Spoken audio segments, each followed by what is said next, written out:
नमस्कार मित्रों, मैं डॉक्टर राधाकृष्ण आपका स्वागत करता हूं। यदि आप गौपालक हैं, आप डेयरी चलाते हैं या आप गौशाला चलाते हैं, तो आपके 20-25 गायों के एवरेज पर 20-25 गायों के ऊपर कम से कम 2 से 3 उत्तम और अच्छे नस्ल की गाय होनी बहुत आवश्यक है। अच्छे और उत्तम नस्ल से मेरा अर्थ कोई विदेशी हॉलिस्टीन एसपी गाय का कहना नहीं है। हमारे देश में भी बड़ी उत्तम किस्म की देसी नस्लें हैं, वो भी 10-12 लीटर के आसपास तो दूध दे ही देती हैं। इससे ज्यादा मात्रा में दूध प्रदान कर देती हैं। और यदि आपके पास ऐसी 2 या 3 गाय हैं, तो आप अपनी गौशाला का भरण पोषण भी कर सकते हैं और अपनी आर्थिक स्थिति भी सुधार सकते हैं। यदि आप उन गायों की अच्छे से केयर करते हैं, अच्छे से पालना करते हैं, उनको समय पर अच्छा आहार प्रदान करते हैं, आप उनको दाना पानी अच्छा देते हैं और हर तरह की जो व्यवस्था करनी चाहिए वो आप करते हैं, क्योंकि अब हमने इस व्यवस्था को छोड़ दिया।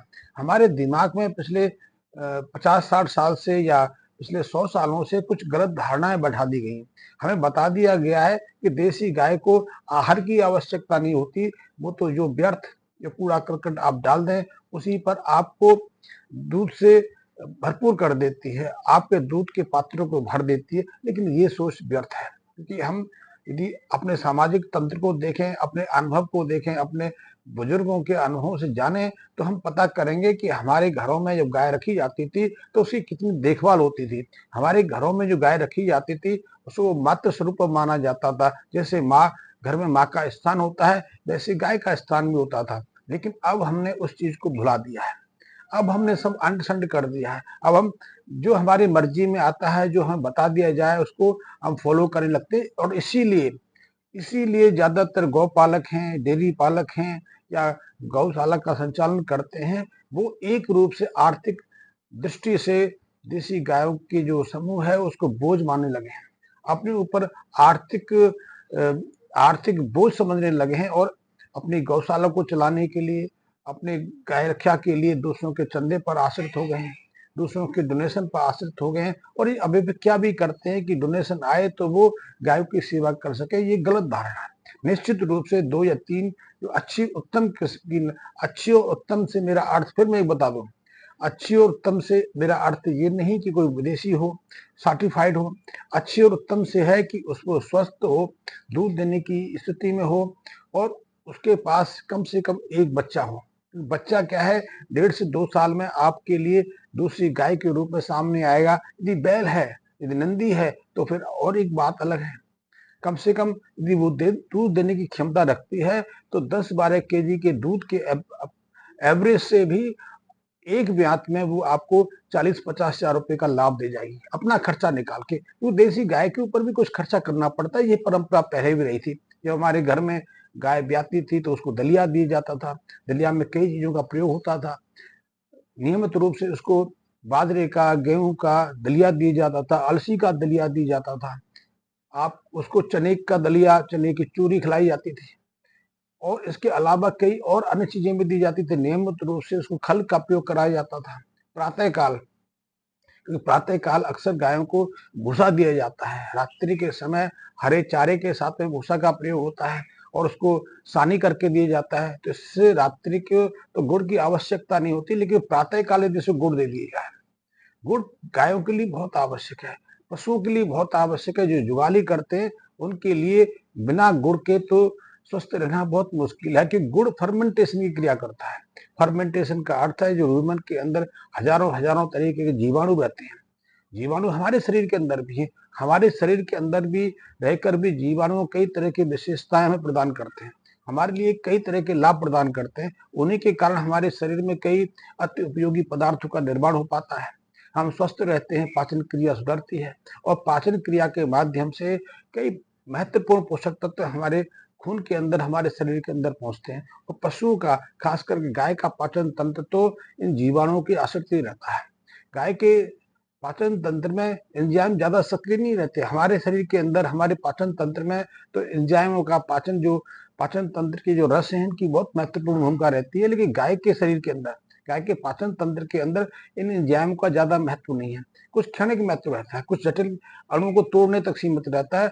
अधिकतम पाचन की क्रिया यही जीवाणु करते हैं और इन जीवाणुओं को, इन माइक्रोफ्लोरा को मल्टीप्लाई करने के लिए, फलने फूलने के लिए गुड़ की बहुत आवश्यकता है। इसलिए प्रातःकाल, अब उसका अनुपात कुछ भी हो सकता है, 150 से लेकर आधा केजी तक का गुड़ हो सकता है। ये गाय की नस्ल पर, गाय के वजन पर और गाय की उम्र पर निर्भर करता है। वो बहुत आवश्यक है, लेकिन आजकल इसको भी हमने परंपरा बना लिया है।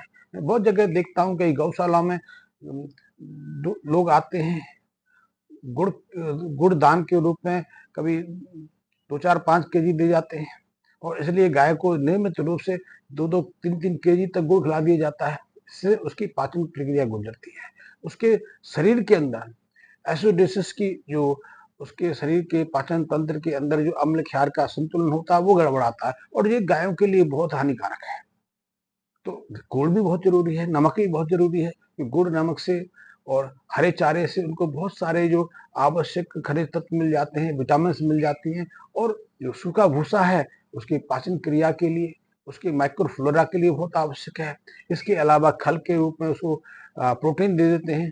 तो यदि आप ये नियमित रूप से दे रहे हैं तो उसकी जो स्वास्थ्य की प्रक्रिया है नियमित बनी रहती है, भरपूर मात्रा में दूध भी देती रहती है, समय पर हीट पर भी आ जाती है, गर्भ धारण कर लेती है, और एक ब्यात के बाद 1.5 से 2.25 साल में वो दूसरा बच्चा दे देती है। इसलिए दूध की कंटिन्यूटी बनी रहती है, इसलिए बोझ नहीं बनती, और एक एवरेज दूध का संतुलन बना रहता है। दूसरी गाय उसकी सहयोगी भूमिका निभाती है, और इस तरह 2 गाय 20 या 22 गायों के लिए भरपूर है। मैं ये नहीं कहूंगा कि 2 गायों पर आप अच्छी आर्थिक स्थिति सुदृढ़ कर सकते हैं, आप लाखों रुपए महीने कमा सकते हैं, लेकिन यदि आप 20-22 गायों को लेकर गौशाला चलाते हैं, डेयरी फार्म चलाते हैं, तो आपके लिए 2 उत्तम स्वस्थ गायें अपनी गौशाला को चलाने के लिए सहायक रूप में बहुत सहायक बनती है।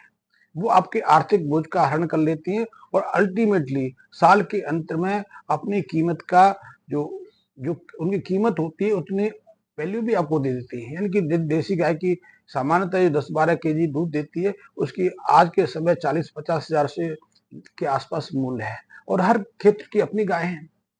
मध्य भारत की अपनी गाय है, मध्य भारत में अब सिंधीवाल है, रेड सिंधी है, सामान्यतः 40-50 हजार की मिल जाती है, जो 8-10 केजी के आसपास दूध देती है। इसी तरह यदि आप पश्चिमी भारत में जाएं तो गिर को देखें, थारपारकर को देखें, कांग्रेज को देखें, हरियाणवी को देखें, तो इनकी कीमत भी 40-50 के आसपास है, और ये भी 10 केजी तक दूध आम सामान्यतः देती है। 8 केजी का तो एवरेज मान के रखो, इससे अधिक भी दे सकती यदि आप उनकी अच्छी देखभाल करती हैं, यदि आप उनको समय के अनुसार अच्छा खाना देती हैं, चारा पानी देती हैं, दाना पानी देती हैं, तो उससे उन गायों को सभी आवश्यक पोषक तत्व मिल जाते हैं, और ऐसे में आप बिना किसी चिंता के, बिना किसी आर्थिक हानि के अपनी गायों का पालन कर सकते हैं। लेकिन मैं एक एक यहाँ पर आपको एक सूचना देना चाहता हूँ।